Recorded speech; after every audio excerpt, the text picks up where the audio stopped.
Okay, I'm going to walk you through 3 of the problems on this paper, and the first one is going to be problem number 1. So you can see what I have set up so far, the combined gas law formula, and then I just have my list of variables, and I'm going to read through the problem and see what I can fill in. So a balloon is filled with 35.0 liters. Liters is a volume, so I'm going to put that for volume 1. In the morning when the temperature is 20.0 degrees Celsius. So that's temperature 1. But remember, temperature has to be in Kelvin. So I'm going to write this note that I have to add 273 to that before I put it in my formula.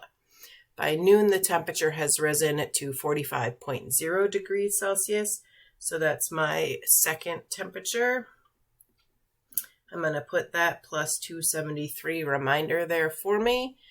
What is the new volume of the balloon? So that's what I'm trying to find. Notice pressure is not mentioned. So we are assuming pressure is constant. It's atmospheric pressure.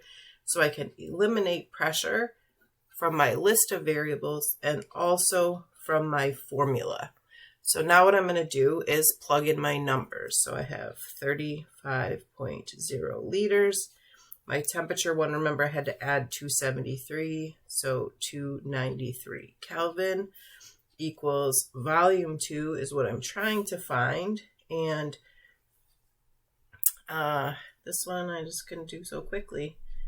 8, 11, 3, 1, 8. Okay. Now, the easiest way to solve this is cross multiplying. Most people don't make too many mistakes there in cross multiplying. So 35.0 liters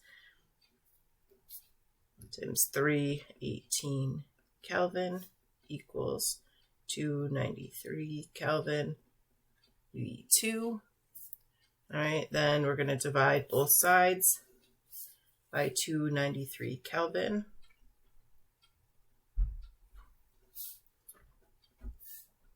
Okay. And that will give us V2 because we divided both sides here by 293 Kelvin.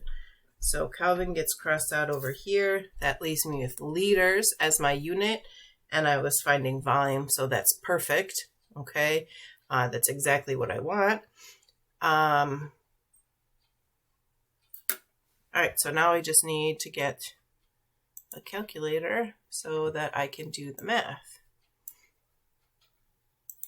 All right, so I need to do 35.0 times 318, and then I need to divide that number by 293 equals, so I get this, 37.98638. Okay, I'm going to stop writing there. I definitely know I don't need more significant figures than that. So now I go back to my original numbers. 3 significant figures, 3, 3. So my answer needs 3 significant figures. 1, 2, 3. Well, that 8 tells me I have to round up. So that 9 gets rounded up to a 0. So that has to go up to 38. So 38.0 liters is V2. All right, so there is the first problem.